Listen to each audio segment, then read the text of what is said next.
Okay, so I don't never do like reviews on like the Real Housewives or Love and Hip Hop anymore, but I have been definitely watching all of these shows, so I'm kind of gonna give my opinion because I know Real Housewives is over this weekend, so I won't know much about the last episode, but I can do all of the rest.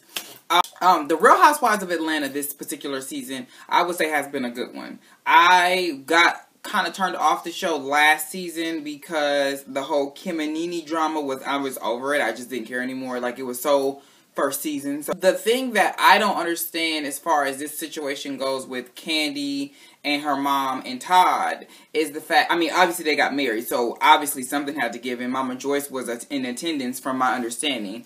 But the thing that I don't understand and I don't get is the fact that she said she doesn't want to check her mom because of the simple fact that it's her mama and that's my mama and I don't care what nobody say because she been there for me and she's always going to ride for me no matter what I do, okay? And I told Riley that she was not the one who said that about Todd. She was just telling me, and then Cynthia came up in here. Like, Kandi in these hands. Kandi gives you a lot of hands, and I give you hands too, but she just gives you vote down hands.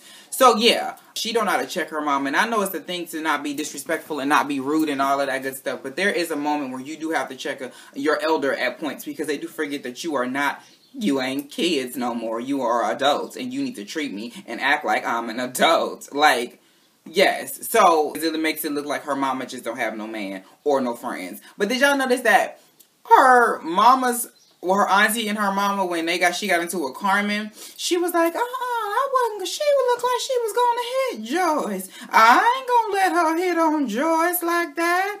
Like, why is it the old lady crew? Kenya, Apollo, and Phaedra. And here's the thing. Some people think that Kenya is just the scum of the earth because she keeps trying to pursue Apollo. Apollo said that he could have slept with her if he wanted to. He could have smashed her.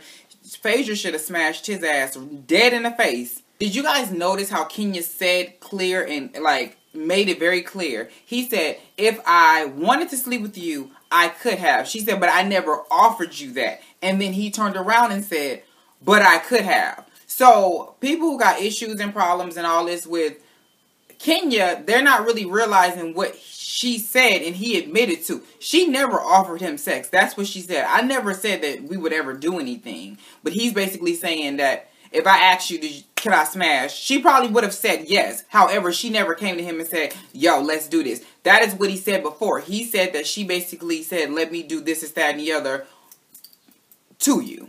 Okay? So, yes. So, I mean, she could have offered something else besides full-blown sex. I don't know Kenya like that. Who knows? I met her once, but that was so long ago. Nene and Greg this season, the only note I have for Greg is that Greg needs to open up his teeth before he starts to talk to anybody. Because every time he speaks, it's like he's Winnie the Pooh. So, he was like, when they got into that fight, he was like, no, don't you touch me. Don't try to check me, Todd. Like, why you sound like a runaway slave, a.k.a. Winnie the Pooh? Come on now. Greg seems like a nice guy besides the fact that, you know, he sounds like a stuffed animal. Nene. Oh, Nene. Listen. I always say when it comes down to opportunities, you take them. And I think that that's what she's done. And that's why she's pretty much she's the last housewife standing from that franchise. Everybody has been replaced but her. That's great. The issue and the problem that I have is Nene speaks like she is Meryl Streep. She speaks like she is Angela Bassett. She ain't Beyonce when it comes down to the acting. And we all know that ain't good. Nene, I'm happy for your rise and your fame and all this and all that, and that's cute and everything, but girl, calm the fuck down. And then why do her wigs look like Michael Myers wigs on that damn mask? Like, what is, like, for her to be so rich, she's cutting corners when it comes down to her hair. You see Portia, who's only been on the show for 2 seasons, and her hair is always laid. Even if she's working out, it's always laid. Phaedra, for the most part, Phaedra's hair is pretty much done. Kenya's hair is done. Kandi need help. Who else is on the show? Cynthia's hair is always done. Why are you the matriarch of this whole franchise, yet and still you do not know how to do your own hair? When she was wearing a 27-piece, Second season, I wasn't for that. When she was wearing the wig with the lift in the back that Derek J was doing, I was not here for it. Last season when she had the blonde with the piece in the front, I liked it without the piece. But you can't, bitch, it ain't my life. I like that. But now it's just getting to the point where you just don't care. You're going to put on a full-blown lace. Sometimes it don't even look like it's a lace wig. Sometimes she just got a simple wig on, pulled to the back, and that's it. No, Nene. So the fight that she had with Marlo, I can see where Marlo was coming from because Marlo is correct. Before Marlo came around, Nene, if you look at the past seasons of Housewives, Nene looked a mess. She was the biggest mess on the show. She had a full weave, no part, season 1. So, you know, when Marlo came in, she definitely upgraded Nene's sense of fashion and put the housewife money to good use with the nose and the boob lift and the liposuction and the hair and the clothes and the red bottoms and the sling bag and all that. In my heart of hearts, I do believe that came from Marlo's influence. So whatever Nene want to say is her motherfucking business. I really don't care. But I do feel that is true. Kind of hope in a way that she does end up leaving the show. Because I think that if they replace her with someone else, I'm hearing that it might be Marlo. Which would be just such a slap in the face. That whole fight she had with Marlo, I just think it's very petty. It's she friends. I ain't friends with her, so you can't be friends with her. Like, bitch, when the fuck did we become 15 again? Like, calm the fuck down. Like, relax. Yeah, Nene, I'm off her. I don't really like her whole ways of thinking. The way she get down, I don't like. Portia, I feel like this season, Portia did not come into her own. I feel like Portia is still like Nene's little sidekick. She doesn't necessarily have a mind of her own. She thinks she's doing something, and she's not. Her voice, I don't necessarily like her singing voice, and I think it's because of the simple fact that she doesn't have any proper control. So it just sounds like, a lot of times, it sounds like car noise when you're on the freeway. It's just like, damn. Like, it's there, and you hear it, and sometimes it can be rhythmic, other times it can be horrible. Keep up the good hair. Kenya. I'm gonna just go back to Kenya just individually, because I do like Kenya. I don't know why people have such an issue with her. I think Kenya's doing exactly what you're supposed to do when you get on reality TV. Keep it high, because without Kenya, the show would be very much boring. Without the drama surrounding that she's pretty much stirring up. So, I think Kenya definitely is necessary. Cynthia and Peter are boring, and that's pretty much it. And I feel like the season was good. I feel like the people that were doing what they're supposed to do did it. I just don't like the fact that they're so gung-ho about very stupid-ass storylines, Bravo. Like, we need to get some more shit popping. The fact that they went to fucking Savannah as a trip, I mean, they ended up going to Mexico, but as that y'all could have bypassed that whole Savannah trip, because it was so unfucking necessary. Like, it was just not necessary. The other show I've been watching is Basketball Wives, and I think that it is very interesting. Due to the simple fact that I know two of the people on the show, which is Chantel and Jackie. Triangle with Shani and Drea and Orlando, I'm not going to comment on, because, yeah. The whole situation with Jackie and everybody else, though, I feel like Jackie is doing what she's been doing since season 1, and that's staying relevant, and that's continue to do what she wants to do. I think Jackie is, regardless of how you feel about her, she's still the arc of the show. So, the girls may change, but Jackie is still going to remain the same. You know what I'm saying? So, as long as you have a familiar face that's caused the most drama is still there, then it's good. You know, she's like Beyonce. As long as you change the other girls out, the front standing, it will always be the same. So, I do like Malaysia. I do like Brandy. Of course, I love Drea. But I just feel like, especially this season, it's a lot of petty and cattiness. Like Sunday, she's petty. That's what it is. She's really petty. And I didn't take her for that, because last season I went to the Basketball Wives reunion and she was there and she seemed really sweet and she seemed really cool. I didn't have no interaction with her, but from what I seen, she did seem really cool. And I remember her from being on State Property.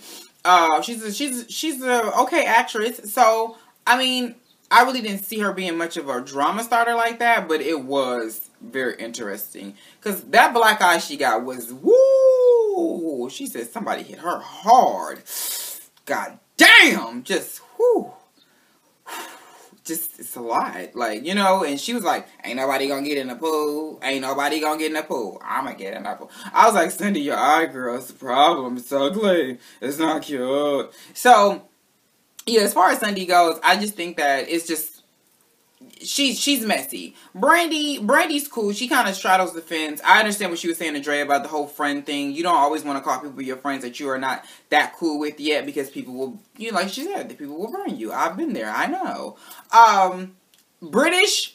Please dye your hair black. Blonde is not for you.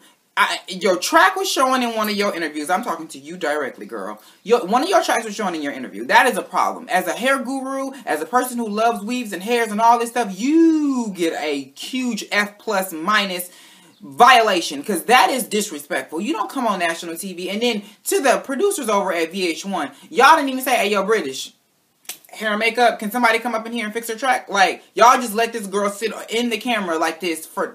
Really? But I don't like her attitude. I don't really too much care for that. I think Lorenzo's cheating on her, for sure. I definitely think he's out there smashing something that ain't her. So I don't think that they're going to get married, period, at this particular point. I just don't think that it's going to happen. Malaysia is Malaysia. She's always going to be the peacemaker when it comes down to it. But Sunday did put on her Instagram that it wasn't Drea that hit her in the face. It was Malaysia that got her with the 1-2 knockout. So... yeah, Dre, that's what Dre said. Somebody hit her hard. She didn't say I hit her hard. So, whatever. Drea, I think this season Drea is a little too hung up on her man. He's me and my man. That's my man. This is me and my man. And she said flat out she's insecure. She doesn't trust him. So I think all of those are a recipe for disaster. So do I think they're going to be together or they're going to stay together? No, because she can't trust him. And if you are in a relationship and you can't trust your significant other to even go down the street and get some eggs without you thinking he about to fuck somebody, then that shows no. That's a wrap. So I think it's just a moment thing for her. Eventually something's going to give. She's going to get fed up and somebody's going to really come out and out their relationship for what it really is. And it's going to be over. So, sorry Drea. It's not Orlando. It's definitely not Orlando. This is why I don't do reviews. Because a lot of these people I actually know. So, it's a little hard. I don't really care too much about DaceMoms as far as what's going on. Although Abby did get her shit snatched this season. So shout out to Dance Mom Kelly. She got that bitch. She needed it. DragRace has been very interesting. I love Adore Delano. And I love Courtney Act. And that's it. I mean, I like Darian Lake. Darian's a little bitter. So, and I do like De La Creme. I forgot. Vin De La Creme. I do like that bitch too. But... this season, I like the mix-up. I like the change-up. Good job, RuPaul, for kind of keeping it fresh, because it was starting to get a little bit stale each season. But yeah, overall, the show is actually still very good and still very fresh. My sister's watching it now, and she loves Drag Race. So, I'm happy to see that the gay community is actually doing something of a positive matter, and it's actually interesting and fun. So, with that said, them are pretty much all my reviews that I got for all of the shows. I'll probably do some more of these later, but... yeah, this is pretty much what I'm watching right now. This is all I'm watching. I do watch Scandal. I didn't watch this week's episode yet, so I'll watch it a little bit later. But yeah, if you have any questions or concerns or what else, any suggestions, what are you guys watching? What do you guys think I should watch? Because I want to know. And we'll go from there. So I'll talk to you guys later, and I hope you guys enjoyed this. Peace.